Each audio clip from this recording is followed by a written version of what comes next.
Hello and welcome to another edition of the Media Boat Podcast. Thank you for joining us. Today is July the 22nd, 2020. This is episode 326? Is it? 27? I thought we hit 30 yet. Or we hit 230s. 237. I think so. Yeah, that sounds right. Thank you for joining us. This is another marooned edition of the podcast, which means we are recording remotely from our own houses. If you don't know what the Media Boat Podcast is quite yet, we are a podcast all about movies, television, video games, and music, not necessarily in that order. All right, where are the fun steroids at? Because we need to inject some livity into this podcast. We got no steroids, fun or not fun. I don't know. The world has not made it fun or fun to be fun. no, this is a no fun zone here. Well, I don't know. Some of our news stories are no fun at all. So right, we're gonna try to extract some fun out of this current events here on the Media Boat Podcast. I don't know. This episode's probably going to be a downer just by reading what we have. Yeah, but we'll inject some fun next week. But for now, some more serious talk, I guess. We get to talk about Blaseball. How's that not fun? Yeah, but that's at the end. I know. My name is Matt. His name is Mike. I'm Mike. He's Matt. Media Boat Podcast coming at you for 4 seasons. And real quick before we start the show, I just want to do a plug early as people who have been watching our social media channels already know this, but guess what's back? The Media Boat Podcast website. Oh, yes. Media Boat Podcast website is back up. We are putting up thoughts on stuff we are watching, viewing, reading, playing, recording, listening to. Sort of, yeah. Most of those things, maybe except for a few. We put up a story every single day last week. So if you want to catch up on our thoughts about some of the stuff we're going to talk about on this very podcast alongside new releases, go check that out. It's mediaboatpodcast.com, and we plan on continuing a drip of content throughout. Just stuff has to start coming out again so that way we can write more because I've run out of things to write about. Well, I guess that means you have to get into a bunch of new stuff now. I don't know. We'll see. I'm still waiting on your Last of Us write-up. I thought you wanted to write that, but okay, I guess I can write that up. Let me platinum it first, and then I'll write up. You already finished it. You should. Yeah. Okay. I'm going. So I completed all the. We'll probably get this into video games. So I've completed all the trophies for it. But in order to do all the trophies, you have to do a new game plus to at least get like yourself upgraded fully. So that's where I'm at right now, doing a new game plus on it.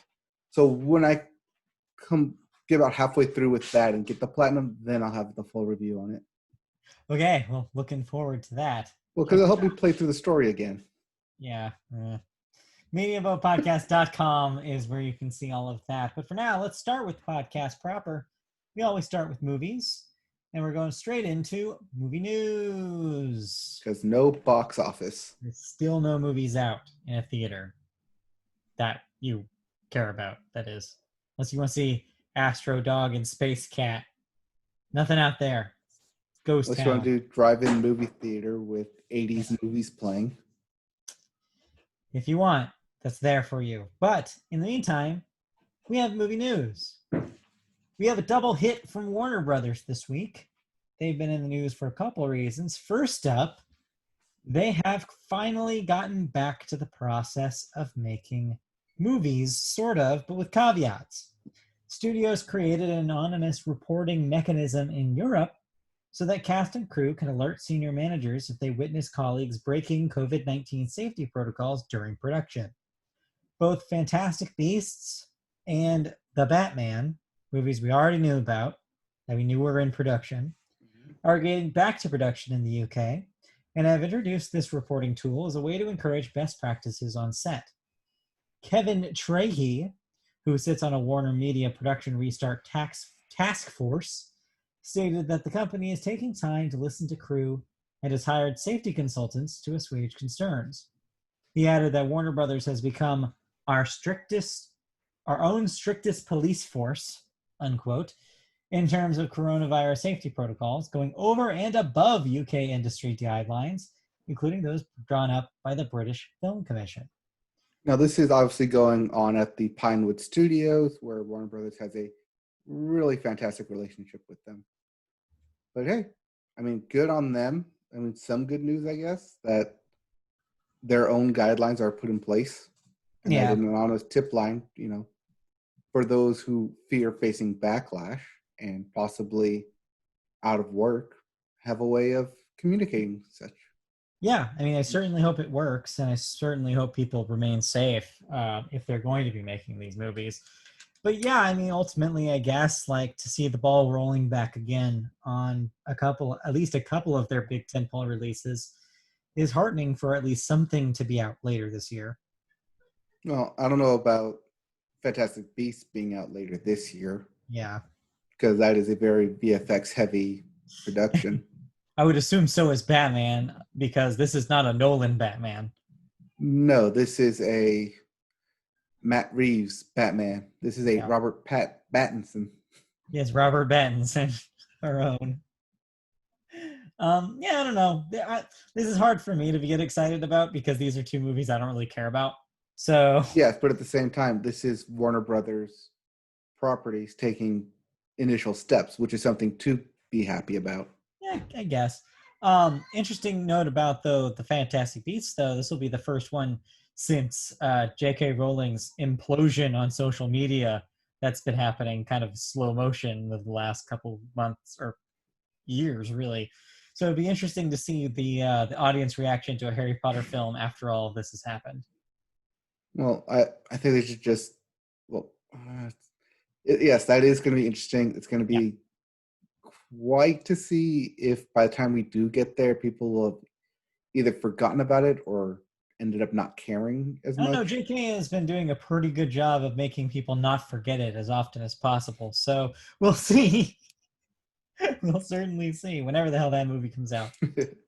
Moving on, speaking of whenever the hell that movie comes out, Warner Brothers had news about their big tentpole release that was supposed to have come out already, Christopher Nolan's Tenet.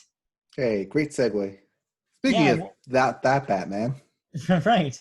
So Nolan's Tenet is now completely gone from Warner's release calendar. They just wiped the slate clean because who knows when it will be released.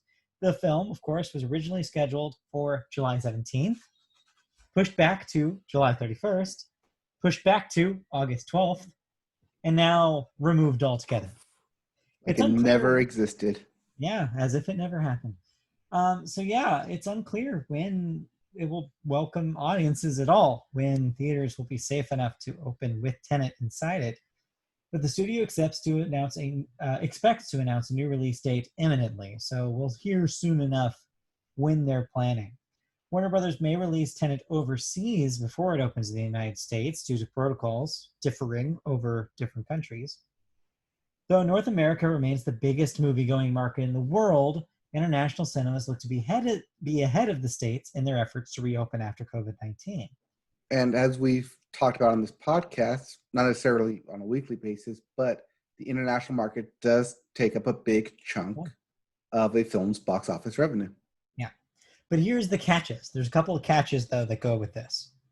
First up is the obvious. Staggered rollout could raise concerns about piracy and spoilers that could impact demand to see the film. An overseas release could leak. People get hands-on footage in the U.S., it goes up on Reddit, and all of a sudden everybody knows what happens in Tenet. Everybody knows the big twist. Because it's a Christopher Nolan film, there's going to be a big twist. Mm-hmm. And then it's not going to be a fun experience when we finally get it here. Right. It just takes the one person to be sitting up here with their camera filming it. All of a sudden it goes online, like as soon as the film ends, or live stream or whatever. Then the other kind of catch with this is that China, theaters cannot screen movies that exceed 2 hours in length. And of course, again, because it's a Christopher Nolan movie, this thing clocks in at 2 hours and 30 minutes. All right. And as we've talked about on this podcast, China is a big growing market that Right. studios heavily cater to for those Chinese box office dollars. So unless you skip China, which is probably a terrible idea if you're trying to make money on this thing internationally, or you edit the film heavily to meet that 2-hour minimum, which is going to sacrifice, I'm sure, a lot of Nolan's vision for the film. Do we get into the world of a Chinese edit, an international edit, and a US edit? I felt like we were already there. Like, aren't there already minor differences in a lot of movies that do get localized for China? So I know that in, what was it? Captain America, The Winter Soldier, there were variations on what was said and what was written down, depending on what part of the world it was. I mean, it's common practice considering we even had a story just a few months ago about how the US government, there was some sort of senator that was trying to pass a bill about not involving the US government in localizing films for China. Mm-hmm. So it's been a constant thing. So that wouldn't be a new thing if there was all of a sudden a China edit for a film. But this would be an interesting. Right, but usually the China edit is longer to include Chinese scenes. This would be a China edit to cut out 30 minutes of a film in order to make the regulations. So yeah, Warner's got some real things to think about, and not only with this film, as you probably know if you know anything about their upcoming lineup. Two other big Warner releases originally slated for this year are also questionable when they will be released, including Wonder Woman 1984, which was originally dated for October 2nd, and the Dune remake that is currently dated for December 18th. Will either of those make those dates? Probably not. We'll see. I don't know. But with Tenet moving out of the way, this does mean that Disney's Mulan is currently the only wide release set for August. And it's not going to happen. Should it happen? Disney knows probably. They're probably waiting until the last minute to be like, nope, never mind. Just in case. So yeah, we'll see. It's a weird time to be a big budget movie right now because there is no market for you. It would be like you were a television producer who has a show that's supposed to premiere next week, and all of a sudden, all the cable companies disappear, and there's no television to put your show on. That's the equivalent. So, well, that's when you go to Quibi. yes, that's finally when people sign up for Quibi. All right. That's it for movie thoughts. Did you watch any movies? No. Did I? Did you? Well, no. I watched Avengers: Infinity War director's commentary again. That's not a 2020 release. Moving on. It's a Disney Plus release. All right, let's slide right into television and let's slide into the sports corner. And I do mean slide because it's here. Baseball returns this week. Exhibition games have started this week, but baseball officially starts tomorrow with opening day pitches. Yes. Yep. So look forward to your favorite teams starting their seasons, their truncated 60-game seasons, starting tomorrow or Friday. Yep. Another baseball news, just to start with the baseball stuff this week. The Blue Jays have been ousted from their home of Toronto. The Toronto government decided that they did not want the team to play home games in their stadium. Well, more like Canada didn't want people from the U.S. coming into Canada to play baseball. Thus, they basically exiled the team and made them find a new location to play in the U.S. And they ended up settling in Pittsburgh, PNC Park. Or so you would believe, because as of an hour ago, the health director of Pittsburgh said you cannot play here. So they are still looking for a home. They're still without a home stadium with opening day starting tomorrow. But what my understanding is they don't actually have a game scheduled for home until August. Yes, they have 2 weeks still to find an official home stadium as they start this 60-game season on the road. Yeah, so they got a little bit of time, but not a whole lot of luxury there to find some place to play home games. So we'll see. Yeah, so that deal with Pittsburgh was made at the beginning of the week, but then literally hours ago was taken away. Yeah. Sucks. Yep. Another baseball news. America's favorite scientist and mask advocate, Dr. Fauci, is going to throw the opening day pitch the Yankees and Nationals game. There you go. I assume he'll be wearing a mask while he does it. Oh, 100%.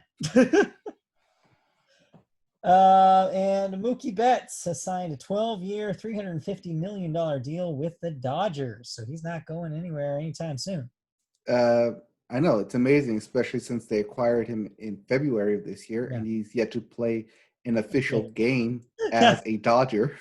I mean, he'll play in just a couple days here, but yeah, it's still crazy. Considering. Yeah, I mean, because he was with the Red Sox for the 7 years prior. Right.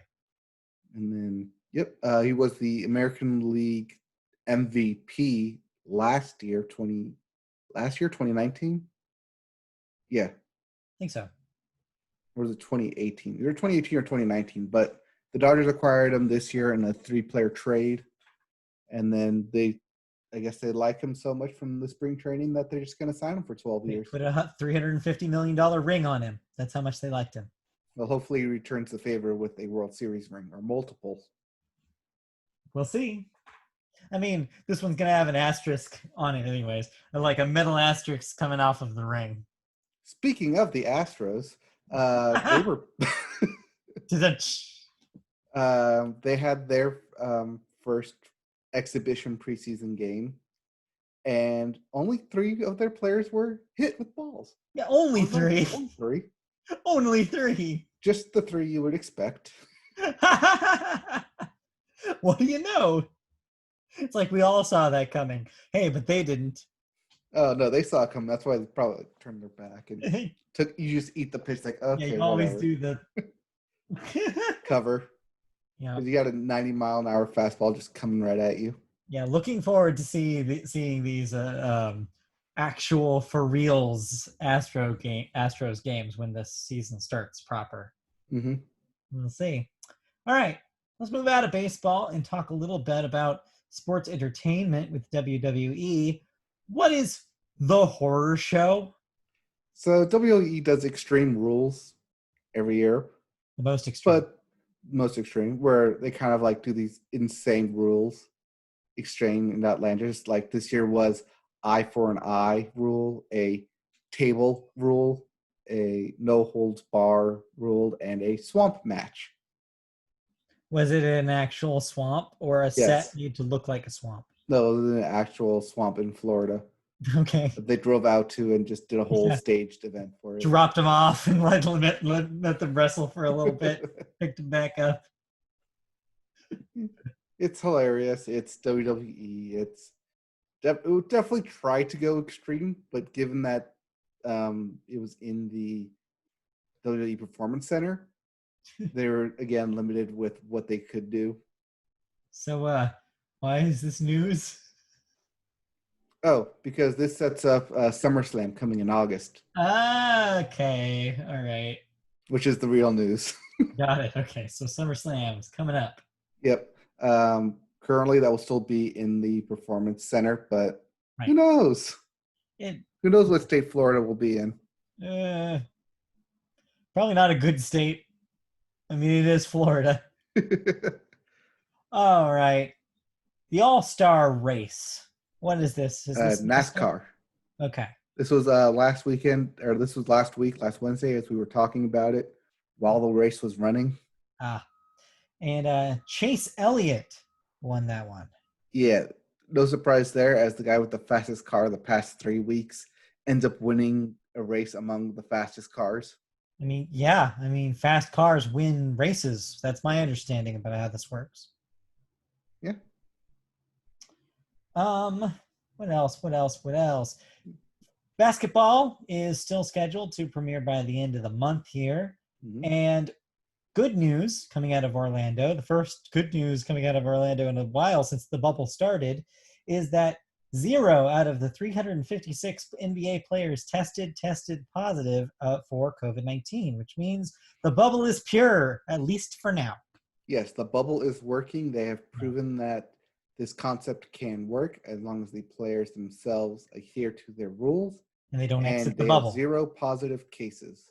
Yeah, so good so far, but we haven't even started playing yet, so give it some time. Well, they have been practicing, so yeah, that's good. That's good. All right. Speaking of testing, meanwhile in the NFL, as we continue to inch closer and closer to a football season proper, they've agreed to testing. They will test every day first 2 weeks of training camp, and every other day if there is a greater than 5% positivity rate from those tests. So they have a baseline of how they're going to perform the tests, just a matter of starting them up. This was part of the NFLPA and the NFL owners, or the NFLPA agreeing to come back that they wanted the testing done. Yeah. So they're going to get testing every single day, and as long as those cases end up being below 5%, then they'll reduce to every other day. Right. So, however, in doing so, they give up NFL preseason. Yeah, which is the second biggest part about this. Yeah, so no preseason games will occur. So it'll just be training up until the proper season starts. I mean, this is both good because you save your players from injury, but bad because now that rookie class that's coming in is going to get pretty much slaughtered week 1. Yeah. When they go up the against big guns an are actual immediately team going coming full out. speed. Yeah, exactly. And also it means that you're not going to have one of the other good things about preseason games is you're not going to have an early look at the other teams and their strategies going into the season. You're just going to go straight into it. Except for the LA Rams and LA Chargers, as they will be part of Hard Knocks, which will get a backstage scene. Right. It's going to be interesting to have a Hard Knocks season without preseason games, though. I mean, they're going to be inner scrimmages, so yeah, there is stuff to fill. And so much of the drama of that show comes from the preseason matchups. Right, and part of that drama comes from watching these rookies make their plays, try and make their name in the league, or at least in the preseason, so they can make the cut. Yeah, it was always kind of a cool thing where you could watch Sunday, or the preseason game, and then watch the Hard Knocks episode about that preseason game. It was always kind of neat, and so you won't have that element of it this time. Unfortunately, no, but it is. Yeah, it's something to look forward to. It is football-related TV, and that's all I'm excited for. There you go. That's one silver lining on that cloud, on that playbook, if you will. Let's talk about. Well, actually, is that it for sports? Anything else in sports that we need to add before we move on? I have been watching baseball preseason games for the Angels and Dodgers. If you've noticed, they've been eerily quiet. Yeah, it's weird, right? Mm-hmm.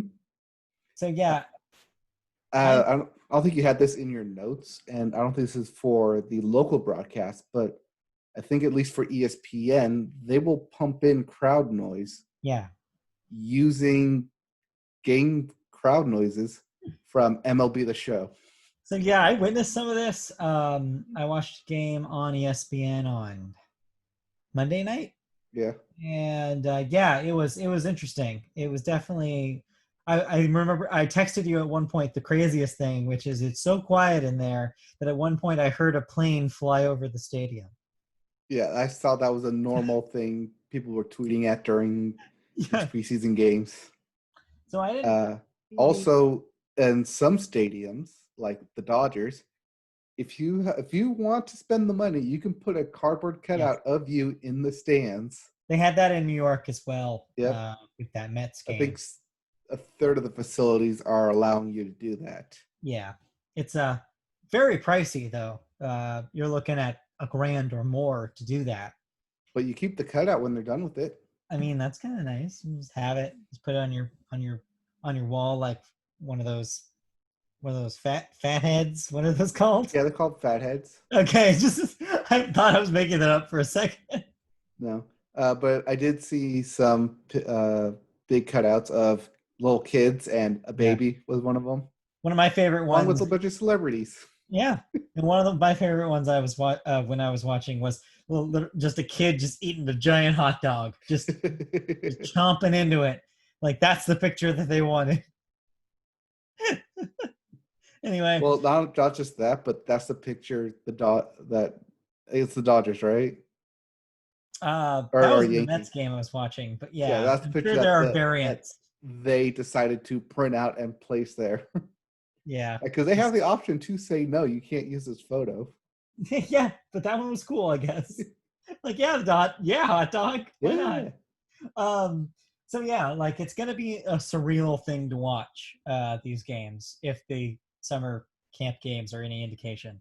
Just yeah, like pumped in crowd noise for runs. You still have the like the all the signage still up and working to kind of get that ambiance for the team, I guess.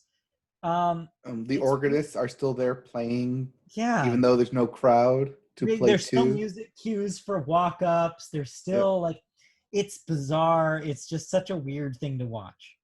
You can hear the calls, like you can hear freaking balls and strikes all day. Like you can just hear them all. Like there's no guessing anymore. You can hear it.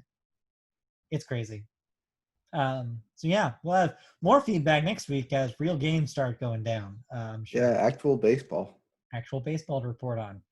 Looking forward to it. But for now, let's move out of sports. Let's talk about television news, why don't we?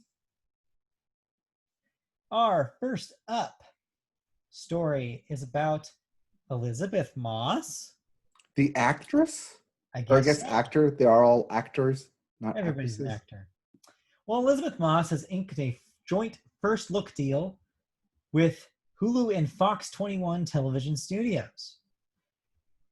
Moss has also launched her own production company called Love and Squalor Pictures, which will focus on creating TV and film content for all platforms.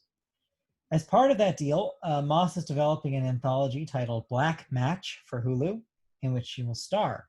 The series is described as a psychosexual neo-noir thriller set in modern-day Los Angeles and comes from an original script written by Ian McCulloch of Yellowstone and Chicago Fire fame. Moss has tapped former WME agent Lindsay McManus, not related to that football player. McManus. It's not. To head her company as president of film and television. McManus was most recently running Diablo Cody's first production company, Vita Vera Films, under a 3-year overall deal with Warner Brothers Television. So good for Elizabeth Moss. Yeah. Another actress getting her production company off the ground. I mean, why not, right? Especially now when there's not a whole lot of work to go around. Why not get like yourself some work by making your work for yourself? Yeah, and it's good with Hulu because she's been there for, God, is that going on 10 years now? Probably. With Mad Men going there and then Handmaid's Tale. Yeah. The Handmaid's Tale stuff is probably where that connection probably got built. Mm-hmm. Yeah, it's cool. I mean, good for her. I mean, yeah, it's being more and more common, especially on this podcast, where we're seeing these actors like get into the production game when they realize why not, when they have the spare time, when they have the money, when they have the wherewithal and the connections, just why not, right? Right, but also kind of noticed how when they do these kind of deals, the person who ends up running that production studio is usually their agent or someone from that agency. Yeah. And that kind of ties back into the Writers Guild. Yeah. That we were talking about. There's rules. But yeah, it's interesting nonetheless. But yeah, it's a cool little thing. Mm-hmm.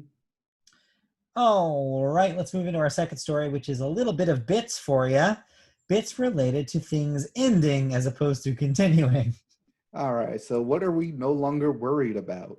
Well, first up, one of the bigger stories this week was that ViacomCBS has ended its decades-long relationship with Nick Canon, After the actor, What? yeah, well, Why? it'll make sense in a second. The actor and TV host propagated anti-Semitic conspiracy theories on his podcast. I'm not going to go into it here, but look it up and listen to it or read it if you really are curious about what exactly he said. But let's just put it this way. It's not true. And thus, ViacomCBS was like, yeah, we don't want him associated with this dude if he's going to say stuff like this. Yeah, this was going to be the main story, but I also didn't want to give him the time of day. Yeah, it's fair. But in other related stuff to Nick Canon, he will still be the host of The Masked Singer. Because that's Fox, unrelated, right? for the next season. Fox just basically does not like his comments. But they love The Masked Singer. But they love The Masked Singer. Turns out, they love all the money a little that brings bit in. more. And in other side, Nick Canon versus ViacomCBS, he is suing them for the Wild and Out name, and because he wants that still. He wants the IP so he can use it again. Yeah. Yeah. But that's an MTV thing. Yeah. So, well, because isn't it technically Nick Canon presents Wild and Out? It may be, but it's all up to how that contract was worded, right? Right. Like, is whether or not he actually keeps that IP. It's probably not his. It's probably Viacom's, which means that, they would just rebrand it as someone else's Wild and Out. Or, just cancel it altogether. Which, from my understanding, it hasn't been on the air in a while. So, yeah. It might just lay dormant for the rest of time. Who knows? Maybe, but he put in a lawsuit, like, shortly following his exit, that he wants that IP still. Yep. All right, next up. Ed Henry, Sean Hannity, and Tucker Carlson, all personalities from Fox News, are being sued for sex trafficking, sexual harassment, and retaliation by former employees. I saw a brief little news story about this thing, saying that apparently the text of this lawsuit has a trigger warning in it, which is apparently the first time that's ever happened. Like, that's how brutal some of this stuff, I guess, was. So, yeah. That's also not good for your case if you have to put trigger warning in it. Yeah. No, not usually, no. So, this looks not so great for the personalities for Fox News. But then again, they're Roger Ailes, anybody? News, so, yeah, exactly. When you have, stuff trickling down from the top, you can expect something like this to happen. I mean, it's good that this is coming out. Part of, I assume, their attempt to purge all of that evil company. Yeah, I mean, this is hot off the heels of Tucker Carlson's main head writer being ousted from the show after being basically have people finding a bunch of racist things he said on the internet. Mm-hmm. So yeah, it's just one fire after another over there. Looking forward to the sequel to Bombshell 2. More bombs. more bombshells. Bombshell 2, bigger explosion. bigger, more damage. All right, next up, Disney is going to scale back advertising with Facebook amid a campaign called #StopHateForProfit, with more than 1,000 companies temporarily halting advertisements in an attempt to coerce Facebook into dealing more forcefully with hate speech and harassment. Yeah, Disney's one of the biggest advertisers on Facebook. I would imagine. I mean, part of it is Disney itself, Disney Mobile, Hulu, and Disney Plus. So from them pulling all their ads, it's a big deal. Yeah, I mean, and if other companies know what's good for them, they'll follow suit. Because, I mean, if someone as big as Disney is going to, I wouldn't be surprised if countless others follow their way as well. It's really a time of reckoning for Facebook right now. Just everything that the Facebook leadership has said, whenever called out about this kind of thing, has just been really defensive and dismissive. And yeah, it'll take all of these advertisers and all of this ad money to dry up, I think, for them to finally realize, hey, maybe we should do something about this. Yeah, when the money stops flowing, that's when you start worrying. So yeah, we may be looking at an interesting future for Facebook going forward. Or All right. new Facebook, we should all migrate to. No. There'll be no new Facebook. Just like they said there'd be no new Friendster. Bring it back. Yeah, bring it back, Friendster. No, bring it back, MySpace somehow. Come back. All right. Netflix.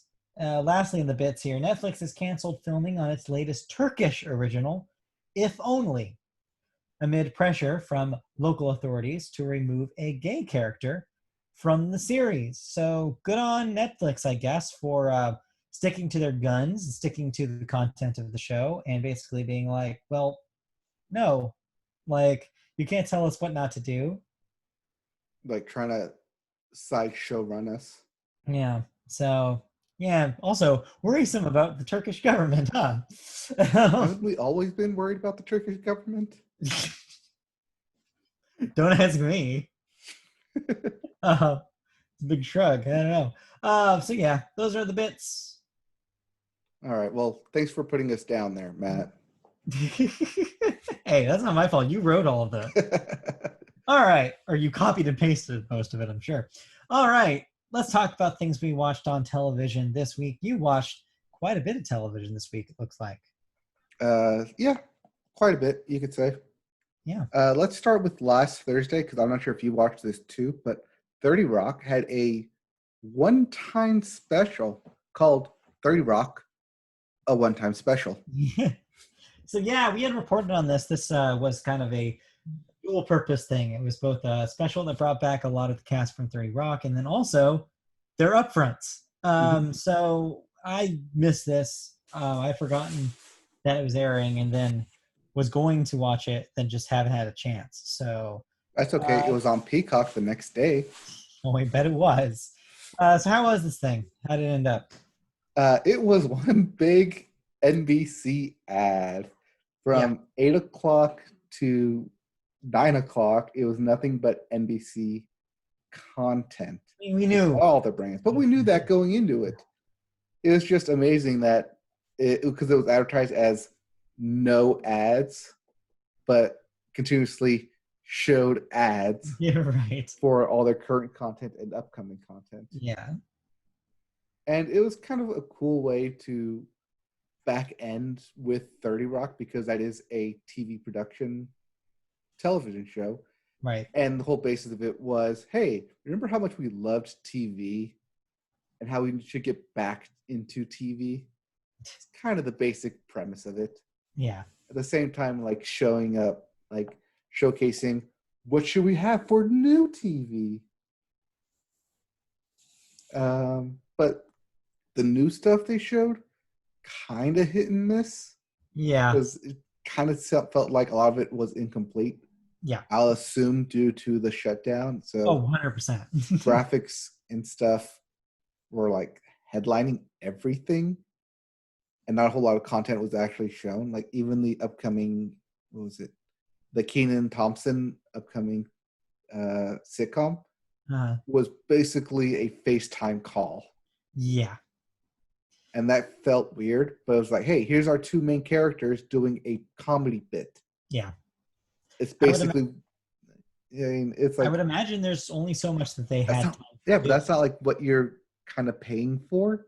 But at the same time, that's kind of all they can show and what they can do. You got to show something, and that's what they had. That's what they had the ability to do.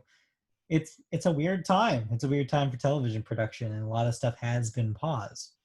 So they only really have so much material. Right. But yeah, one big NBC ad spot. Also a big plug for Peacock as well, which we talked about last week. And you can read our thoughts, or at least some thoughts on it, on our website. Yes. That's on there as well.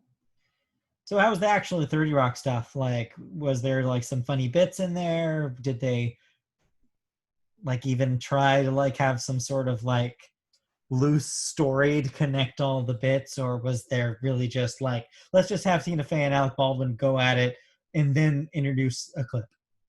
The loose story, it was kind of like a two-parter. The loose story was hey, let's get the 30 Rock gang back together for a reunion special. And they all do. And then it's just Jack McBrayer saying, you guys didn't, because he's the head of the NBC, like, Right. so you guys can use Zoom. We knew you were cheating this. Yeah. But I've had all these yes men around me. Tell me what you think of these new spots. And then it goes, and then the second half just goes into here's the new stuff, and here's all the stuff NBC currently does, and why TV is still good, no matter what it does. Okay. So it was okay. It was fine. Right. It had some cute bits in it. It didn't make me kind of like want a 30 Rock reunion as much as like the Parks and Rec did. It could happen. But it could happen. It could happen. This kind of leaves the door open a little bit. So maybe. Yeah. It was fine. But what else did you watch? Speaking of Thursday finales. Yes. Labor of Love. Oh, okay. So, you have a thoughts post on the website about this thing, and man, this show seems like a doozy. So, correct me if I'm wrong, but the gist I get, and we talked about it briefly here on the podcast before, Yes. but it's the Bachelorette, but she's not only looking for someone to marry eventually, she's also looking for somebody to have a child with. Yes, she's not looking for love. She's looking for baby daddy. She's looking for future father material. Right. And kind of love, you know. It goes along with the whole dating thing. So this thing sounds terrible. Oh, it was terrible. Every week it was terrible. Yeah. Even the end decision was terrible. It was the worst. Would you like to come over here and say something? Yeah. In the background? Do you want me to? Only if you want to. Do you want the chat in on this? Would you like to hear the chat's thoughts on this? I'm always interested in what the chat We're always interested in the chat's thoughts. All right. The chat has entered the chat. The chat has entered the chat. Hi. Hello. The chat is here. All right. So, what did you think about Labor of Love as a production? Where do I begin? It was like the perfect cringeworthy quarantine watch for sure. Because like you had Too Hot to Handle, and then you have Labor of Love, which are spins of other shows. Yeah. In a quarantine-y way, I guess. The whole time, it's set up for the love of Stuart and Christy. Just the whole time. He's like the perfect catch. He's sweet. He cares about her. Everything is going just according to plan, obviously, because they're adorable together. And just from the get-go, it's like stand out. Yeah. She's weeding through all these guys. And I guess I should have seen it coming. But of course she ends up picking this other guy who apparently and then it very quickly on social media comes out that they're already broken up. They broke up like 2 months after. Stuart's single somewhere. Like, hello. We'll go get him. That was the Twitter. It was worth it for like the Twitter fallout from this because just people were going wild because there's nothing else to watch. So of course, we all were watching the new aged Bachelorette baby thing. And now everyone wants Stuart to be the next whatever baby daddy I guess. show. But but even in the Instagram post live chat following the finale, he said that he didn't want to be the main person because ultimately Labor of Love is a woman's choice to be in labor and in love. Definitely to be in labor. Yeah. Let's hope. So then she pursued IVF on her own and has not gotten pregnant yet. But hopefully she gets a baby out of that because she's 41, I think. Yeah. So, but also, like, since that was always an option, even stated at the beginning, that kind of like defeats the whole purpose of going through it all if that was always going to be an end option. Well, no, because the producers would argue they got a whole season of reality television out of it, so that's not a loss for them. Right, and that kind of like eggs onto the other aspect that's aching in the back of my head, conspiracy theory, that she chose the other guy because producers got involved. Well, yeah, I mean, it's what you've been saying this whole like year about reality shows. Right. My reality screen. clarity of producers control everything. Right. Well, and do you really want to pick your baby daddy after knowing him for like 2 months? Because hey, I picked you after knowing you for 3 days. But you didn't we didn't get married after 3 days. It's a little different. Decided I was your girlfriend, and almost 6 years later, you were right. But anyway. Well, hey, we can go fix that right now. Excuse us. It was definitely cringeworthy, and the finale was. Oh, another weird thing about the finale. You know, The Bachelor and Bachelorette, it spreads it. It's like a 2-hour finale. They milk every minute. This went from like the breakup with Stuart to picking Kyle to the awkward meeting with the sperm doctor in a matter of like 8 minutes. What? It was this, and then it was over. And it's like, there's no after show. There's no. Yeah, I don't think they could get everyone together for an after show or like a reunion because of where we're at. Well, that I understand, but they did a Tiger King show after show, so like they could probably do something more than get them on Zoom. I mean, you're right, and they have been. Fox has been doing the celebrity couch watching thing, so they have equipment to do it. And if this happened a year ago, that was a weak finale. It should have been an hour and a half long to give us more. It was like just over, and you're like, wait, you hadn't even recovered from her dumping Stuart before the sperm doctor, and it was like, wait, where am I? Is this real? But in 2020, anything's possible. So it was a very, very 2020 end to the series. Fitting. But yeah, as I wrote on our New Built website, I guess as I rewrote because it was deleted the first one, in a fiery speech, if I do say so myself. Trash TV, yet another trash pile for Fox's trash TV. Yep. Still crowned by Joe Millionaire, though. Oh, Joe Millionaire. Oh, Joe Millionaire. You'll never leave the top of the heap. At least the bar was lowered early enough where now it's easy for everything to just walk right over. I mean, yeah, the Masked Singer is obviously fact about that. All right, that's my take. All right, thank you. Shout out. So we are now probably the internet's foremost resource for everything labor of love. So thank you. Yeah, get all those site hits for labor of love. Maybe. I mean, we'll see. I'm going to check the activity log to see if we get any hits on that one. All right. Speaking of hits. Yeah, what else did you watch? I also watched a new show on CBS called Tough as Nails. Tough as Nails. All right. What is Tough as Nails? Because they can't go out into the world and do The Amazing Race. Yeah. Host Jeff Keighley. Jeff Keighley? Huh? Wait, what? No, not Jeff Keighley. I was going to say. No, Amazing Race host. The other dude. Yeah, it's Coakley. What? I don't know how to say his last name. Phil Keegan. That guy. Yeah. Phil Keegan is hosting Tough as Nails, which basically pits all these hard-working, blue-collar, real patriotic-blooded Americans against each other to determine who is tough as nails.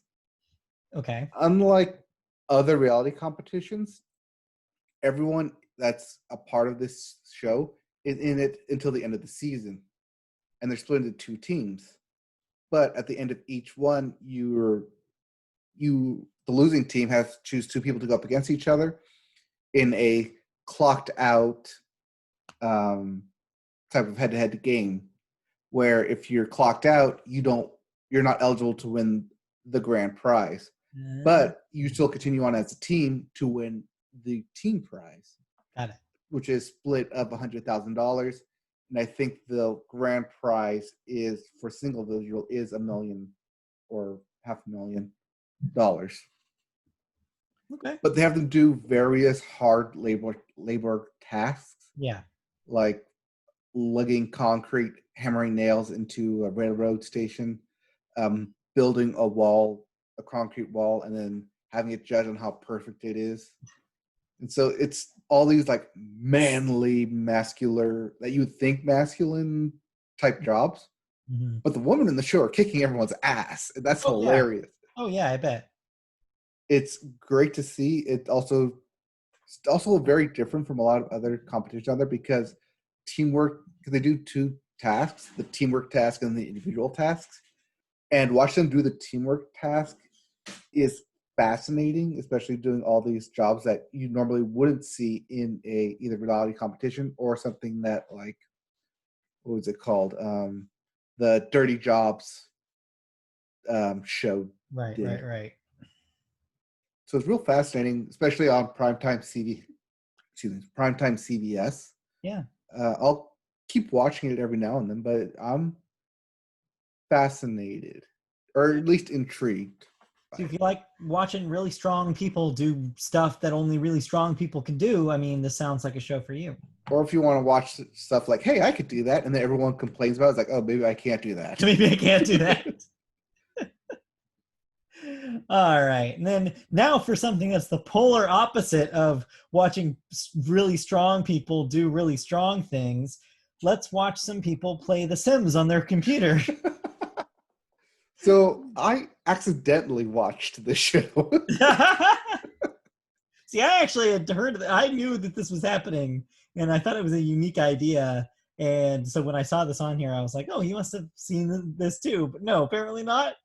No, like I saw a commercial for it the day it was premiering. So I was like, oh, what's this? Sims competition? Oh, it's on at 11 at night? Yeah. Okay, sure, TBS. I'll watch it. All right, so tell me about The Sims Sparked. The Sims Sparked takes place in Sims 4 and is a team-based competition where all these, I want to call them Sims experts. Yeah, the Sims personalities that have become known for streaming the game on YouTube and other services. Mm-hmm. Well, they've all gotten together sometime last year, I assume. Yeah. Because they're very close quartered. To have a Sims part of the TBS esports lineup, of Sims competition. Yeah. Where they're given random objects to. This is the first episode. There were random objects spread throughout the room, and they had to pick one and incorporate that into a Sims story that they had to build. Yeah. And then convey that story to the panel of judges who would ultimately choose who had the best story, who had the worst story, and ultimately who would be sent home. So, having played The Sims for, what is it, a day and a half? Yeah. I can appreciate everything that they've gone through to create these things. And given that they're usually in a time crunch of 2 or 3 hours to not just like build their characters, which for me would take probably 3 hours itself, but also build the world and create a story and be able to shoot, make them do the simoleon action, little verbiage and kind of like VO dialogue within that time limit is in itself impressive. Yeah. But I also feel you have to be kind of into The Sims. Yeah. In order to really appreciate the show. I wondered, yeah, because yeah, there's a lot of stuff you can do with The Sims, but really only the streamers and the people who really dedicate their entire lives to The Sims are probably aware of some of the more like specific things. Right, and kind of like as a passing knowledge of The Sims and vaguely playing the game. Yeah.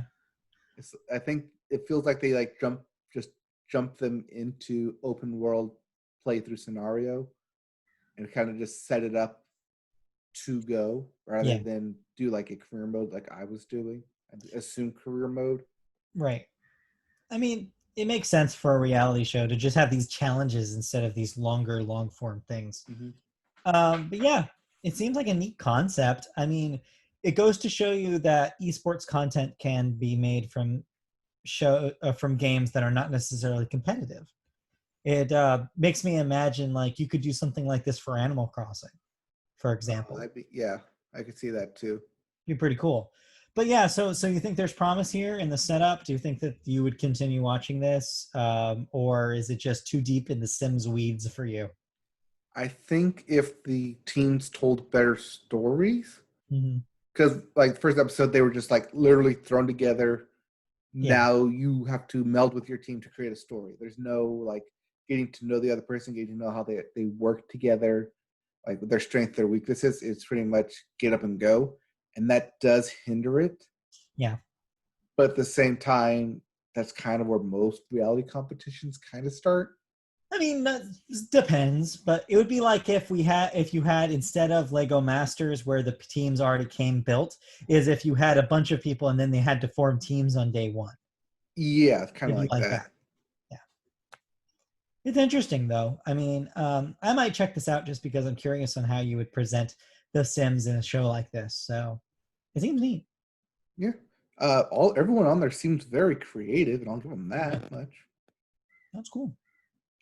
Okay, last but not least, you have one show that was that's a Peacock exclusive. Yeah, I'll be real brief on this because Okay. I binge watched it an hour ago. Okay. Today I finished it. Yeah. And I'm still not quite sure how I feel about it. All right. So, Peacock original Brave New World, based off the Aldous Huxley book of the same name, A Brave New World, which the book came out in 20 something. It's been a while, certainly. So it's been out for, let's say, 100 years or so. And like in the book, it depicts utopian society and how it's not really a utopian society because you have no free will, free choice. Yeah.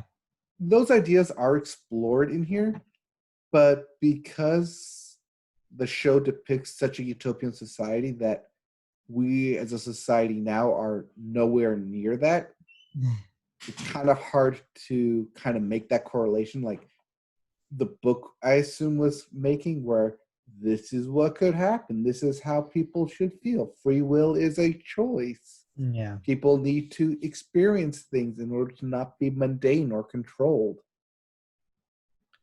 And the show does delve into that, but at the same time, because it wants to keep the main characters throughout the series, a lot of them like deviate from the book, where the one guy doesn't kill himself. He doesn't kill someone else because he's the main character. I think the protagonist eventually hangs himself in the book, but doesn't in the show. So it does deviate, it does take liberties, but at the same time, it's trying to convey a message of utopian society versus what is deemed chaotic and savage, but is really human life as we know it and how it should be. We are given free choice, free will, not controlled by Big Brother, or not scared of Big Brother, not put into like a zombie-like mind state where you just accept things and don't like question it. So it has these two like ideals conflicting throughout the show, but at the same time not really rooting for any one character to be invested in. I think that's my biggest problem with the show. So do you think that, so it sounds like it's kind of drowning in its ideologies, where it's just like it's so they basically were like, okay, we're making a prestige show based on Brave New World. What do we need? And they had this laundry list of these themes they wanted to address. And then they kind of want to tell the same story, but like nips and tucks throughout. And so do you think they maybe sacrifice some of the interesting characters and plot for that laundry checkbox list of themes that they need to address? I don't think so, because I'd gone back and like read the Wikipedia Mm-hmm. like quick summary article of A Brave New World when it was done. I was like, okay, they hit this, they hit this, they hit this. I see what they were doing here. I see they got this across. They included these characters, and then kind of deviated as it got towards the end of the book because the book ends, but the series doesn't.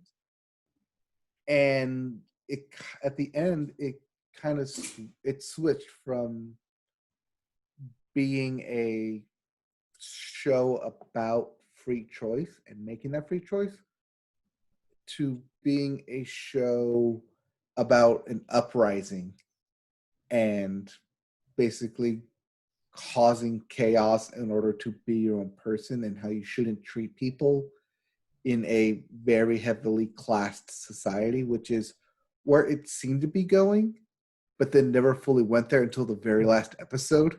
Yeah. And it was like, you've been hinting at this the whole time, and now you give me the thing that I want. But then it ends, and you don't get to see the aftermath of everything. It's like, hey, we have stuff for season 2, because the stuff that you want to see is like all the like utopian, dystopian, sci-fi stuff that is not based in the book. But we want to show you that in a season 2, should we get it? Right. Because we ran out of stuff to talk about within the book in season 1, as that's what we focused on. Yeah, it's going to have that based on a book problem, which is what happens when you run out of stuff from the book. And right, and you want to keep your main character because he's played by, was it Alden Ehrenreich, Han Solo? Right, that guy. So you want to keep him around because he's basically the face of the show, and he's the one who comes in and causes the chaos. Yeah. But at the same time, real big spoiler here, there is a bit of an AI problem that evolves from it, where the main character, John, basically frees everyone from the classed society, which was set up by a former, basically, big tech company who created an AI in order to keep everyone happy. But now that AI is set free from its constraints and now solely lives within a person. Yeah. And so that kind of what ends up happening is devolving the society of no one is now in charge, which I think is not what the book went with, but kind of what the book was hinting at. Mm-hmm. Like, in order for everyone to be equal, no one should be above each other in a classed society. And so they're breaking that mold. But now it's set up to where, well, you can do anything you want now. Or can you really? Because you've only been conditioned to do certain things. And because of that, you only know how to do certain things. Like, you can't go out there and be a farmer because you have no idea how to farm. You can't go up there and like weld stuff together because we had other people who learned in trades to do that.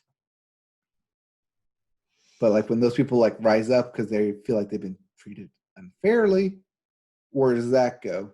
And that's kind of season 2, kind of beeping in my head back here, like, hey, there's all these other big grandeur ideas we can play with now that we've set up the society via season 1.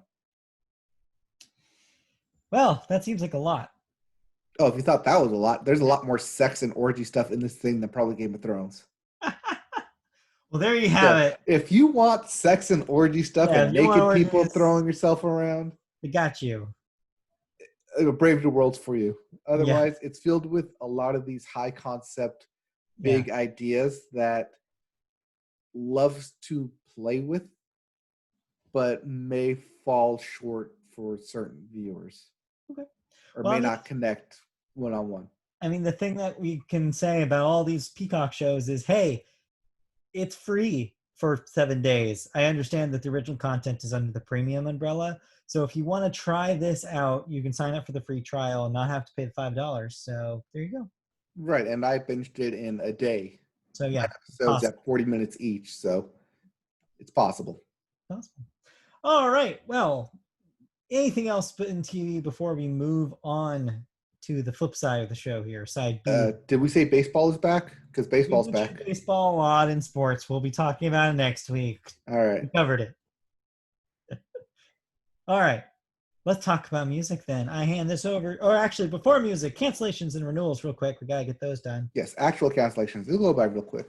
First up, Good Witch on Hallmark gets a 7th season. Chesapeake Shores on Hallmark gets a 5th season. USA has canceled Briar Patch after just 1 season. And in deaths this week, just one major one in U.S. politics. John Lewis, age 80. Civil rights leader, member of the U.S. House of Representatives for years, recipient of the Presidential Medal of Freedom in 2011, a hero to many, severe loss, and a driving force behind a lot of very important civil rights movements in both the civil rights era in the 60s when he was active in that scene, and then later as a representative in the House. So yeah, definitely will be missed. Made a huge impact on politics as we know it. Yep. So there you go. That was the big one. Yep.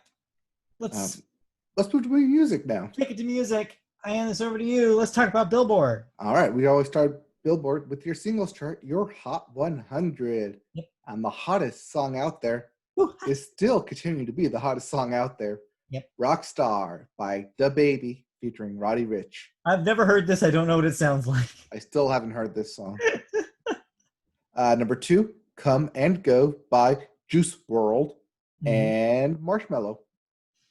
Yep. This is from the new Juice WRLD album. Yes. All posthumous, of course, for Juice WRLD. Number 3, What's Poppin' by Jack Harlow featuring DaBaby, Tory Lanez, and Lil Wayne. We'll talk about Tory Lanez a little bit more later in the music section. And number 4, Blinding Lights by The Weeknd. And at number 5, Wishing Well by Juice WRLD. He's got 2 in the top 5. Juice WRLDs. Yep. As for the Billboard 200, your albums chart, if having 2 singles in the top 5 wasn't enough, Legends Never Die by Juice WRLD is your number 1 album. That title. Yeah. Well, yes, posthumous title. Yeah. At number 2, we have Shoot for the Stars, Aim for the Moon by Pop Smoke. Also posthumous. Yep. At number 3, Hamilton, an American Musical. Also posthumous. Also. No, never mind. From the original Broadway cast, which the cast is not posthumous, but yeah, they're still alive. Is. Thank God. At number 4, My Turn by Lil Baby. And rounding out the top 5 and possibly album of the year based on album Billboard charts. Maybe. Hollywood's Bleeding by Post Malone. Yeah. Keeps going. Keeps going. Well, if you didn't like any of those albums, we have new releases. All right. What am I listening to this week? I don't know what you're listening to, but here are the new releases. Okay. We have Old Flowers by Courtney Marie Andrews. All 3 of them. All 3 of them. It's my line. We also have All the Time by Jesse Lanza. Seeing Through Sound, parentheses, Penetrial, Volume 2 by John Hassel. No Pressure by Logic. Yes, that Logic. Yeah. It's supposedly his last album, even though he said that last time. Well, no pressure there. The man keeps trying to retire. Oh, speaking of trying to retire. Okay. Real briefly, Antonio Brown retired again. Oh, we didn't talk about that, but okay. No, because he was already retired. He just re-retired. Yeah. That's so. Yeah. The Ballader by Lauren McKenna. The Balladeer by Lauren McKenna. All Distortions Are Intentional by Neck Deep. I Can Feel You Forgetting Me by Neon Trees. Yes, those neon trees. Yeah, Neon Trees. And lastly, 2020 by Ronan Keating. How appropriate. How appropriate. All right, let's get into some music news, shall we? Yeah. Well, guns a-blazing for Megan Thee Stallion, Oh boy. as she and an unidentified woman were in a car with rapper Tory Lanez when he was arrested early Sunday for having concealed weapons in his vehicle. After officers received reports that Tory Lanez was present when shots were fired outside a house in the Hollywood Hills. Megan, should we give her real name or should we just keep calling her Megan Thee Stallion? It's in the story. Well, Megan Pete, as her real name goes, was not arrested, but was reported by TMZ to have suffered an injury to her foot due to broken glass on the floor of the car. However, according to Megan's statement, she was shot by an assailant and has not yet named. Some unverified reports on Thursday claimed that Lanez was the shooter, but this was not confirmed by police and no statements about it have been made. Although a Los Angeles police spokesperson did confirm to Variety on Friday afternoon that an assault with a deadly weapon investigation has been opened based on Megan's statements. No suspect has been named and no one is in custody in connection with that investigation currently, according to the report. Yeah. So, regardless of what story is what occurred, and I'm sure this will go through a lot of research and there will be some sort of conclusion after like all the evidence is absorbed and thought about. But regardless, Megan Thee Stallion has been very, very vocal on social media, saying that regardless of what happened, she was in a lot of danger in this situation. Any way you look at it, with all of the things that you just read, she was in danger here. And she's not naming names on purpose because it's not about that. She seems to be wanting this story to be about how it is just an unsafe world to be in for someone who is a very very very, I'm not thinking of the right word for it, but she is somebody who has a lot of eyes on her all the time as a prominently featured artist in the world of hip hop, especially as a Black woman. And so the reaction to this event has been surprisingly negative. A lot of people that are either, setting up themselves as in Tory Lanez's camp and are criticizing Megan or making awful jokes at Megan's expense. It's totally just ignorant of the pain that she's clearly going through from both the trauma of the event and all the things that have happened afterwards. So yeah, it's rough being in the public eye where something like this is poured over for weeks and weeks and fans just don't know how to react appropriately. It just seems like a disaster. Well, also initial reaction to anything kind of regarding shootings surrounding celebrities, is always, the initial reaction is and always will be visceral because you have a lot of emotions immediately flooding. Yeah. Whether pent up emotions or brings back memories or how you relate this to other things in your day-to-day life. So yeah, it's real rough, and I hope that she recovers both physically and mentally, because I'm sure that there's pain both ways there, and I hope they get to the bottom of what exactly happened, and we'll see. That's investigations for you. Yep. All right, moving on. Actually, I'm hungry. I could use a burger. Well, Burger Records. Yeah, not this one. You don't want this burger, trust me. Okay, let's talk about the Tainted Burger Records. This is real quick. I wanted to say that this may strike listeners initially as a local story, but believe it or not, it is not a local story. It happens to also be a local story, but at the same time, it has bigger implications for indie music. All right. Well, in the past few days, a number of people have accused Burger Records, the California garage rock record store and label, of fostering a climate of sexual predation. women have accused Burger founder Sean Borman and Lee Rickard, as well as many artists tied to Burger Records, of preying on underage girls. Across the label's enterprises, different men have been accused of rape, sexual assault, and a whole lot of other terrible things.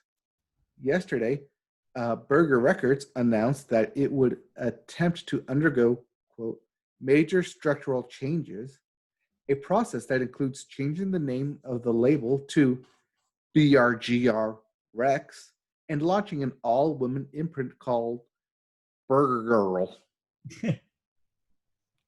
That won't be happening. No.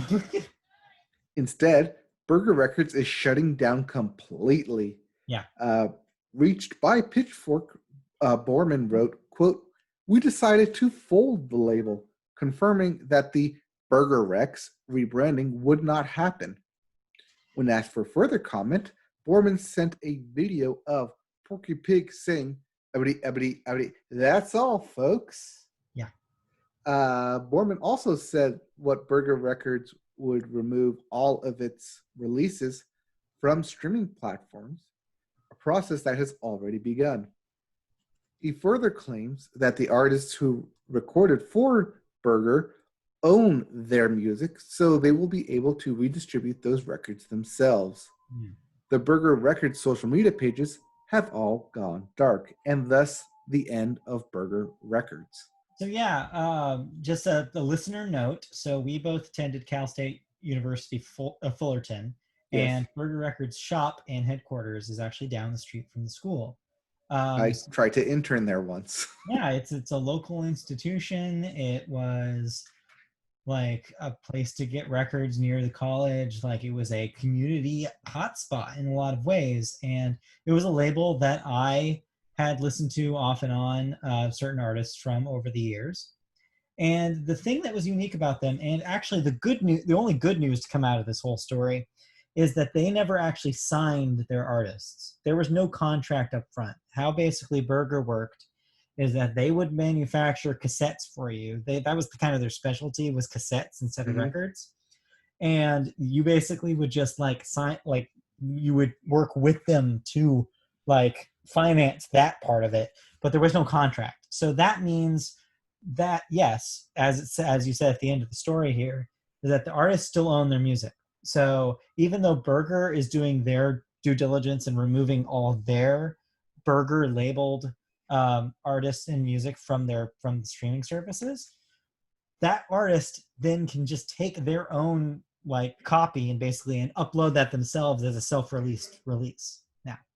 Right, and they can also take their music and go elsewhere. They own it, and that's one of the big things for especially bands and singer-songwriters, right, is owning your own music. Yeah, we'll talk about that again briefly in thoughts. We'll kind of circle back to the subject of owning your own masters in a bit. But yeah, the bad news, of course, is that they fostered this, like all these artists, presumably knowing that this was happening kind of underground. So here's kind of my timeline of how I saw this go. I follow a lot of artists that are tangentially or directly related with the label on Twitter. And so, yeah, I had started seeing some kind of grumblings about calling out specific people in the Burger community early last week, I think as early as last week, and sort of like steamrolled from then. And then Burger themselves went on their social media and basically said, we have zero tolerance policy. We're going to, do what we can to remove these artists from our store and from our label. But again, because their relationship is not contractual and they're not members of the label, that's all they could do. So there's limits just inherent to the way that they set up their business to whether or not somebody is actually doing business with Burger at all. Then the thing they screwed up on is among other things, so obviously among bigger blanket things, the thing that ultimately led to the people just giving up on them as a label was that people started posting comments on that Twitter post about their zero tolerance policy, making further accusations. including accusations for the founders of the company and themselves. When Berger saw that, they started muting those accounts. They started removing those comments from the thread and ultimately locked the thread to further comments. That is not good optics. That is basically an admission of guilt. Exactly. As soon as the label started basically stopping the conversations from happening, they lost all credibility, and the whole thing just fell apart in front of them. Because I probably, like a lot of many people, saw that zero tolerance post and was like, okay, at least they're addressing it, at least they're doing something. But when I saw people started talking about how they were basically freezing people out of the conversation, Berger was done. And they probably knew that too. So even though they had made that statement about rebranding, they did what they had to do. The other kind of wrinkle to this is that I guess part of this restructuring was that they were going to change leadership. There was going to be an interim president of the label. Well, the interim president changed her mind overnight, I guess, and decided this morning that she was no longer interested in being the interim president, which is probably the last straw for leadership. And that ultimately led to them just be like, well, you know what? We can't regain any of this trust. There's nothing we can do to continue this label as it stood without people just constantly thinking about this and just having a tarnished record for the rest of their existence. So they did what they had to do and they killed it. So as far as I know, this will also be the end of the shop too. If you want, I tweeted something of this like this morning, but if anybody's out there and want to make a record label and or record shop that wants to actually be progressive and inclusive and wants to make Orange County matter again for a place where music happens, there's a void that needs to be filled now. Like, this is your chance. Go do it. Hey, Matt, you got a platform.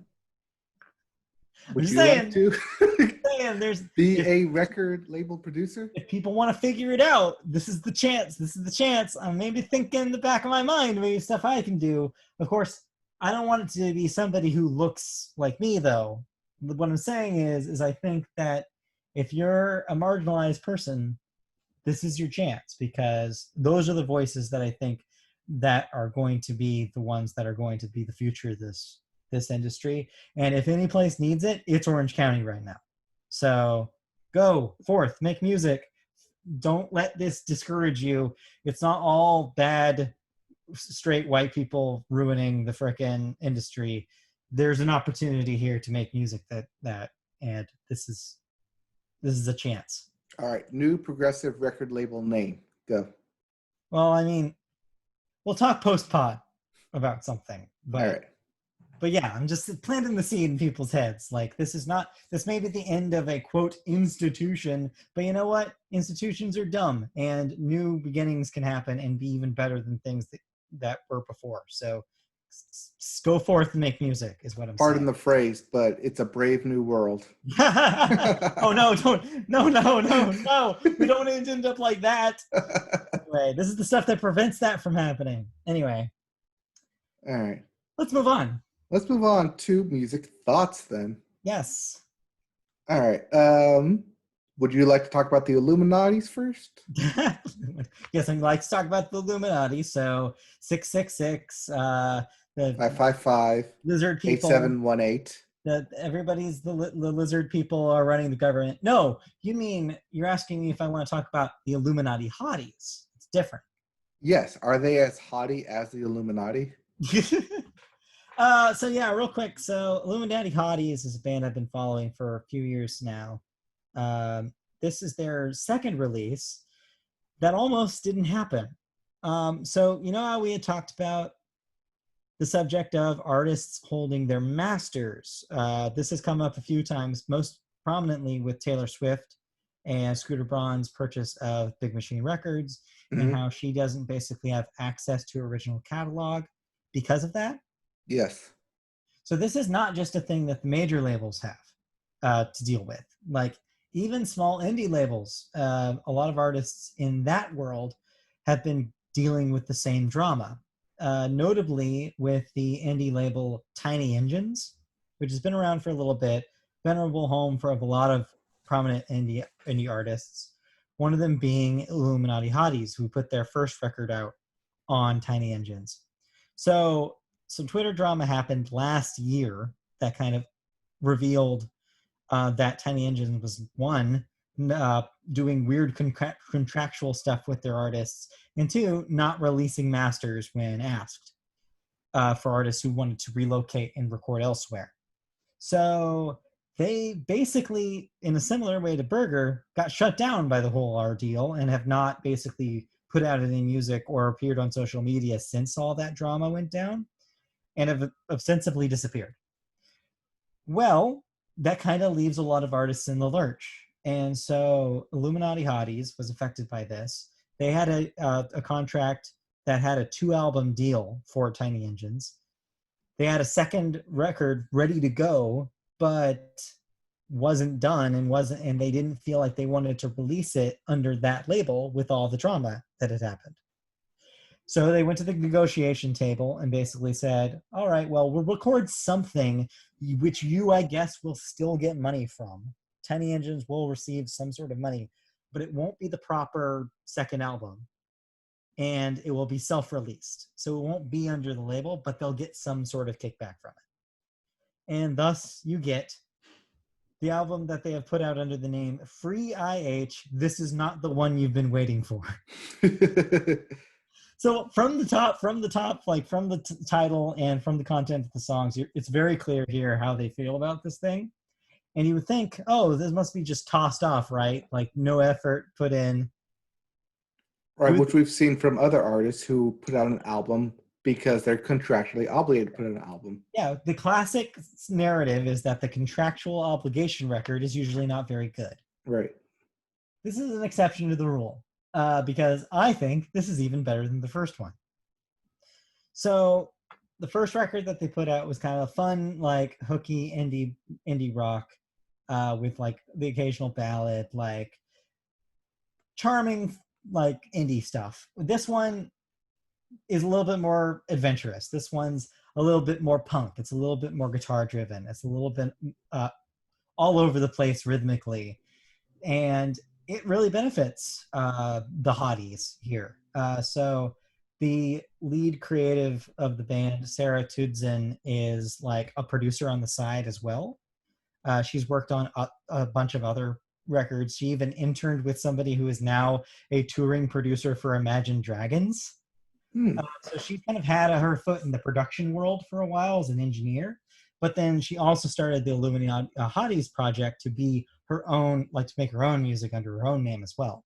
And yeah, the shows off kind of both ends of that. It's a lot of neat production tricks. It acts as kind of like a calling card in a way for her, all the stuff that she has engineering chops to do down the line. Once, of course, music production starts again and she gets actually hired to do more work, that is. But yeah, it's really, really fun. I had a lot of fun with this one. It's hard-edged in a way I wasn't expecting. And yeah, it's definitely not just tossed off, which ultimately leads to a lot of hope for a proper next real album whenever she makes a negotiation with another label to do that. So it's cool. I go into more detail on the website if you want to look up my full thoughts about it. They're on MediaBoatPodcast.com, so check that out. So do you feel this is a demo tape to other labels and producers out there, basically? I don't think like, hey, here's what I can do, or here's what we have the potential of doing. So I listened to an interview with her, and they did bring that up in the interview, and she was basically like, well, it wasn't intended to be that, but it wouldn't hurt, is basically how she put it. Is like, right. She's always looking for new gigs and to work with her other artists that she loves. So it could absolutely lead to more of that. Okay.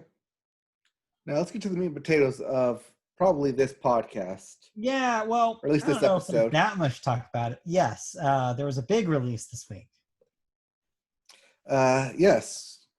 Beware, you're not being gaslighted or gaslighter, but formerly of Dixie, the Chicks have put out an album titled Gaslighter. Yeah. Same name as their debut song. Not debut song, but the big one. Yeah. So So yeah, 14 years since their last record, the Grammy Album of the Year winning "Taking the Long Way," way back in 2006. Yeah, it's been a while. It's been a while. I mean, it's been a while since we started talking about this record. We started talking about it a few months ago. It was originally scheduled for the end of May, right? And then got delayed till July, and here it is. It's finally here. Finally, new music by the Chicks, a band that I have loved for a very long time. We both listened to this thing. What did you think of it? Can I first off issue an apology to whoever hurt them? Because, wow, there's some strong words in this thing. You need some aloe for that burn, huh? Yeah. Talk about anthems. Talk about being forefront in movements. Talk about women's rights in all this. Talk about saying stuff that is hard to say but needs to be said, and being said so in a way that even that affects me. And most songs don't affect me hard. I am a very passive listener, but when you get me to actively listen to your album, you're doing something right. Yeah. And this thing made me actively listen to it. Well, maybe stop halfway through. Because I was like, wait, are they saying what I think they're saying? Yeah.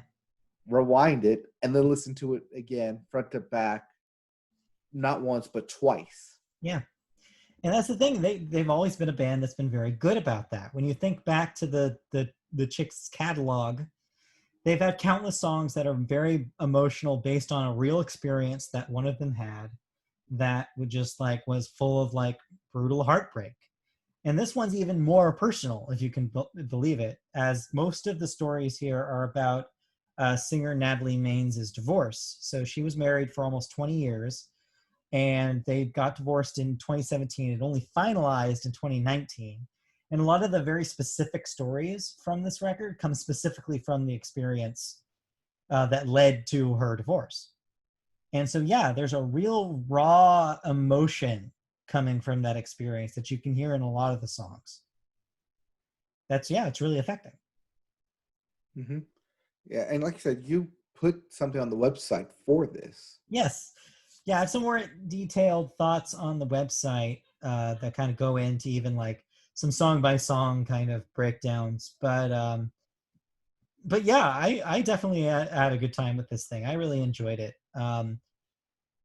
It's definitely different sound-wise than the classic Chicks albums. It's closer to something that you would have, something like the last record that they put out, but in a more poppy direction. I mean, we have Jack Antonoff doing production for this thing, so he kind of brings his chops to it, which makes the production nuanced and glistening in a way that you wouldn't have in other hands.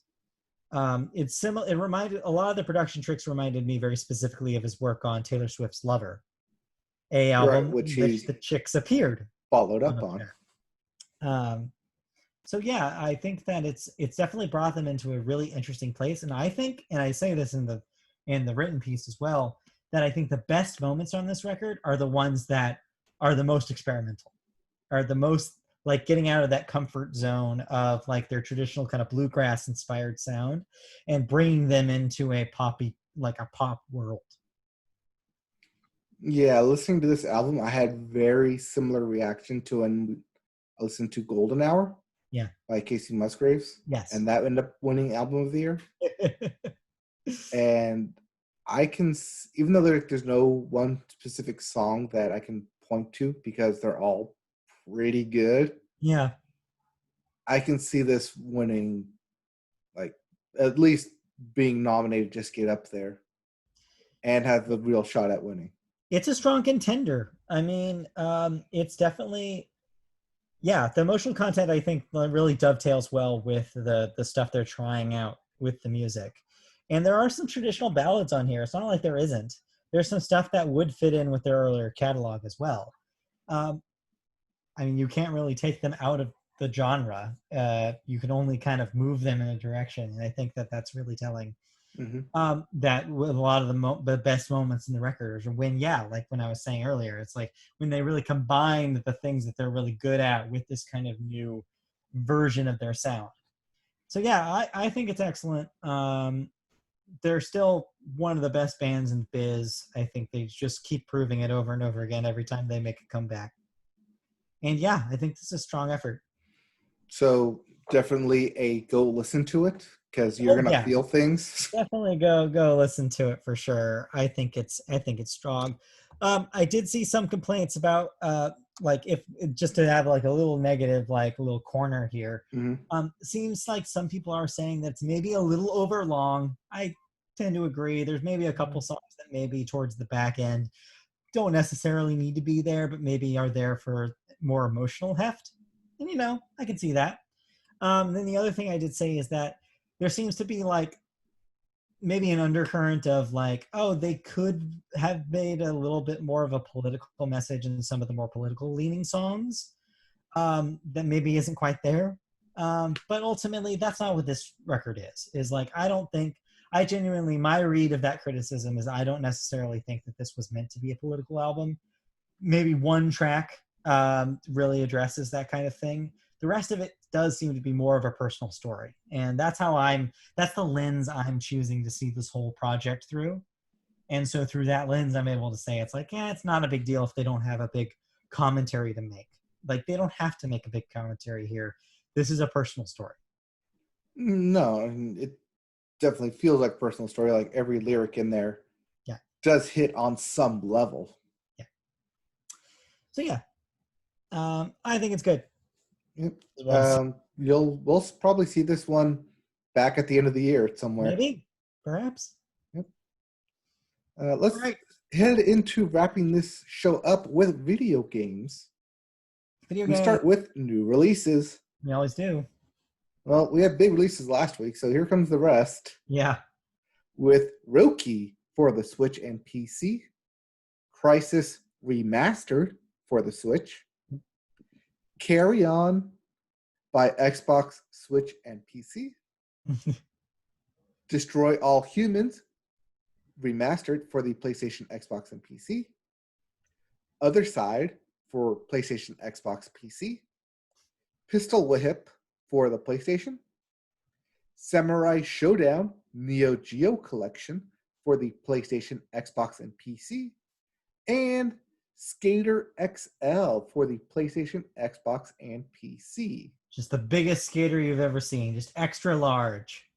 He came out of Men's Warehouse XL. Yeah. Big and tall skaters. That's all I'm about. I'm about those big and tall ones. All right, well, if you don't like big and tall, how about free to play? I love our first story is about a free to play game. Well, it's going free to play. Yeah. As Rocket League is officially, finally, after all these years, going free to play later this summer. Yeah. Psyonix announced the free to play update will be the biggest one yet. Big. And will introduce major changes to the tournaments and challenge system. This coincides with Rocket League launching on the Epic Game Store for the first time.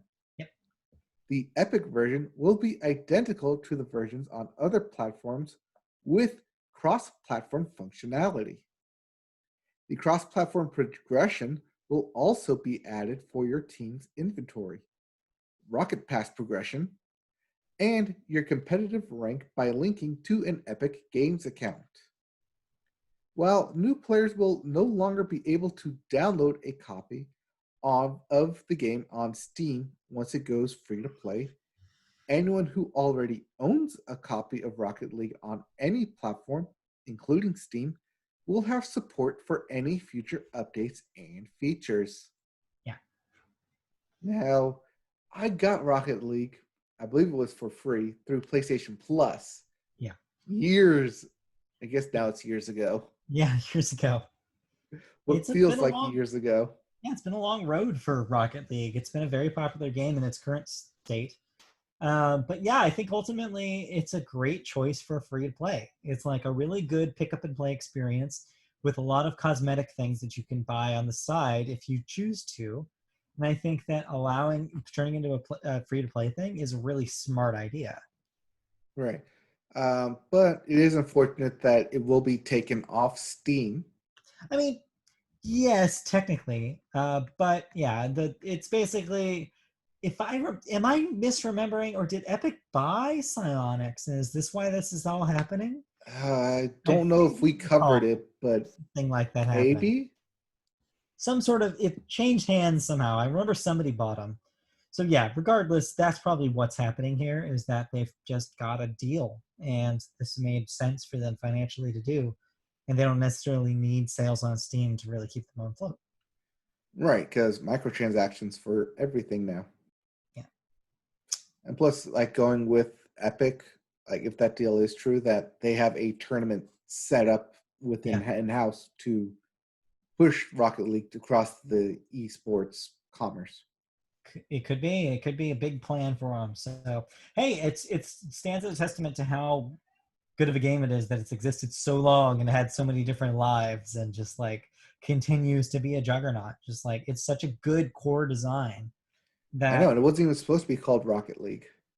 It's just one of those. It's just going to be one of those eternal games. Like when people think of like games that just exist, like Tetris, Minecraft. Oh no! Don't put it up with Tetris and Minecraft. Those are on a whole other immortal level. Those are immortal games.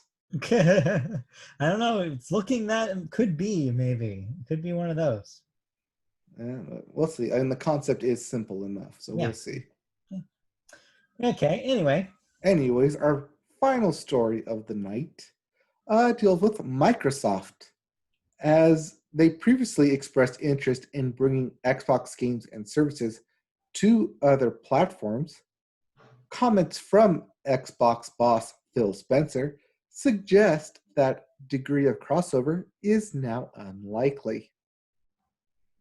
In a new video interview with GameStar, spotted by Eurogamer, an old side note there, Phil Spencer discussed the company's long-held goal. Yeah, as you call him. What? As you called him, Spence. Yeah, Spence. Hey, Spence. Yeah, Phil Spencer discussed the company's long-held goal to make its games and services more available. Quote, "It's about players making choices, gamers making choices. It really is not just offering choices for choice's sake, but rather offering gamers the ability to choose how they want to experience our platform and our games. The thing about other gaming console platforms is that we're not able to bring the full Xbox experience on those platforms."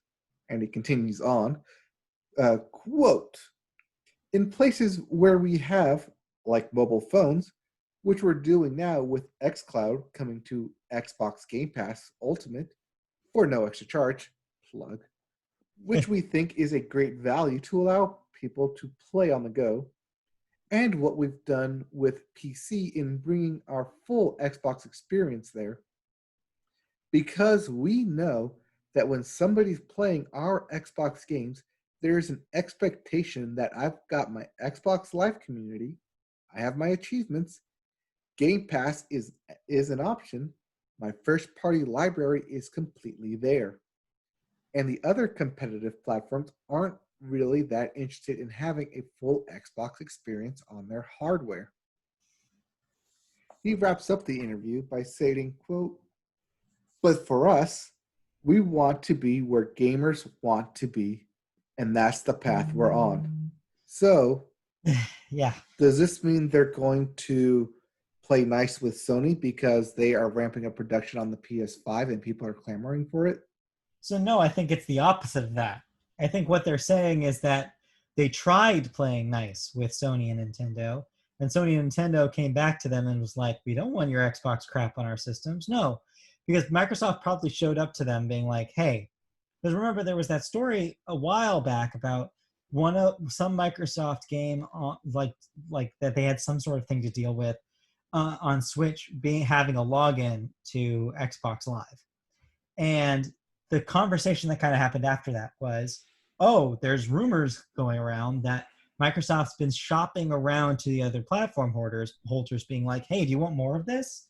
Like, here, we can start like putting Xbox Live on your service. Like, we can start. That was where that rumor about Xbox Game Pass coming to Switch came from.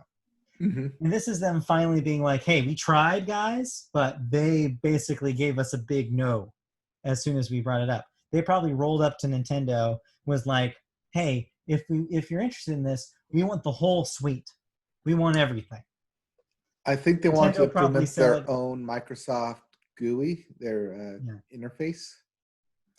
And I think because they're proprietary owned to each company, making one fell swoop across all platforms like they do with PC makes sense on a play that way. Yeah.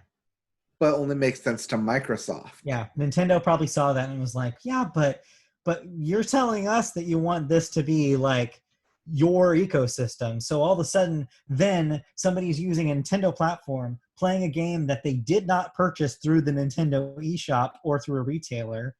All of a sudden, Nintendo realizes, wait, that's going around basically playing a video game that we had nothing to do with on our console, which is not how Nintendo has done business since their inception. Nintendo's always been a company who's very picky about licensing fees and like making sure that their ecosystem is kind of in the Apple way, that their ecosystem is their ecosystem and people are in it and stuck in it and don't have a way around it. Right. But look at I'm saying this from a PC side, like Dell, Acer, all these other computer companies, their interface is a PC interface, which is Microsoft owned. Yeah. And I think that's kind of what it sounds like they wanted to do with Xbox across platforms. I don't know if it's that sweeping. I don't think that's what they're saying here. I think what they're saying here is that it was all or nothing for them. And as soon as Nintendo said, no, we're not going to let you do Game Pass here, they probably were like, all right, well, no business then. And we're going to go ahead and turn around and tell our fans that you guys said no. So that way Microsoft looks like the benevolent company, where Microsoft then appears to be, oh, well, we tried to extend the olive branch to everybody else and have your games wherever you wanted it on all these platforms and have them get a piece of the pie. And they were like, no, we don't want your pie. Your pie is gross. Or your pie isn't enough for us to even consider. Yeah. Because business. But this does, given this story out first, does allow them to control the narrative and get people's initial reactions without necessarily saying what it is that they were trying to offer or how much they wanted. Yeah. Which is a big part of the business deal. Yeah. There's a couple of other notes here. The other thing that came out this week is that's kind of tangential to this is that Microsoft is basically doing away with the Microsoft or the Xbox Live Gold as a platform. What they're going to do is they're going to roll that into Ultimate Game Pass, and you will no longer be, it won't be a separate thing going forward. Right. Xbox Live 12-month membership has been discontinued from the Xbox store. Already. Or Microsoft store. Yeah, right now you can only buy monthly subscriptions, but eventually that even will be phased out. You will only be able to get Ultimate Game Pass to get those formerly gold benefits, the free games every month, etc. So soon you're going to have to be an Ultimate Game Pass subscriber to have those benefits. Or you buy a new game every month and get that free month free. Yeah. That comes with every new Xbox game. You could if you wanted. Then the last little bit is a little bit of a preview because, again, we should be doing these shows on Thursdays because guess what tomorrow is? Tomorrow is Microsoft's big first-party games announcement show. That will be 9 a.m. Pacific time with a pre-show that begins at 8 a.m. Pacific time. They'll be showing off Halo Infinite as well as some other first-party games for the Xbox Series X. I had to think about the name of that console for a second there. Right. They showed the artwork, or at least the box artwork for Halo Infinite that came out today, I believe. This morning. It's been a long day. It has. And so, this is anticipation for their press conference tomorrow. Yeah. Which, as we should note, Halo Infinite is expected to come to the console as part of a launch title. Yeah, so we'll have more to talk about that next week. We'll kind of do our fake E3 recap of everything that happened in that show. It's just games, though. They said no announcement about the price of the system, nor any announcements regarding a possible second, less expensive system, which is the rumor that's been going around since this thing was announced. No, this Like will a just be games. discless one. Right. It won't be anything to do with hardware. This will just be first-party games. But I'm excited to see some first-party games. Although this is kind of what they need in order for people to get excited about it. Oh, yeah. I need to know what games are coming out for this thing. Right, because that was part of the Sony showcase was here's all these new games that we are in development or will be coming out. Yeah, I am extremely curious to see what Halo Infinite is. Really early scuttlebutt about that game talked about it being Halo meets Skyrim kind of open world kind of game design. So we may see that tomorrow. We may not. Who knows? We'll find out. But God of War was also God of War meets Skyrim. So yeah, imagine Halo but God of War. You know, like it could be. Isn't that Destiny? Cool. That's just Destiny, right? But that's the thing is, are they going to go all the way to Destiny, or is it going to be closer to like a single player experience? Are they going to go MMO with it? I don't know. We won't really know what it is until tomorrow, I guess. And even then, there might be some mystery about it. So tune in tomorrow or next week when we talk about it on our show. All right. And lastly, in video game news, Shin Megami Tensei 5 is on its way for Nintendo. They had a mini direct. Yeah, Nintendo announced that they're just going to start having mini directs, which is basically just like 8 to 10 minute tiny little announcements about things. Yeah, but it's all stuff that's coming out next year, as they don't have a game slated to release this year, at least any AAA title game. So the wait continues still on Nintendo's big like E3 style announcements for this summer. Who knows when they're coming? I don't know. We'll see. All right. So with our remaining 3 minutes here, let's talk about Blaseball. All right, real quick. Yeah, just like a little last bit of things to what we've been entertaining ourselves with. It's not really a video game. It's not really baseball. No, it's Blaseball. It's a website that you can sign up for. Watch fake baseball teams. Yeah, hasn't we been talking about fake E3 and waiting for real E3 and real baseball to start up? This is fake baseball. Fake baseball. So it's fake baseball, and the way I think that's the most efficient way to explain it is it's Salty Bet but with fake baseball. And if you're new to the Media Boat Podcast and don't know what Salty Bet is, Salty Bet is this website that I think still exists. That's just an automated fighting game that you basically make bets using fake money on to see which fictional character will win against the other fictional character.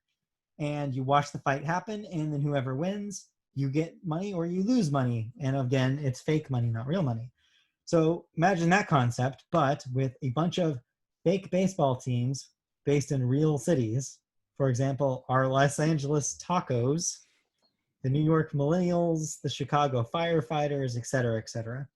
And you watch games play by text with all the weird ass randomly generated names that they come up for all these characters, all these baseball players.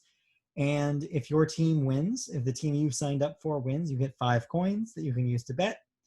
You can bet on any team, any game you want that hasn't occurred yet, and you can then buy items in the shop and make votes that change the league as different seasons start. There's a season every week. The weekdays are the season play.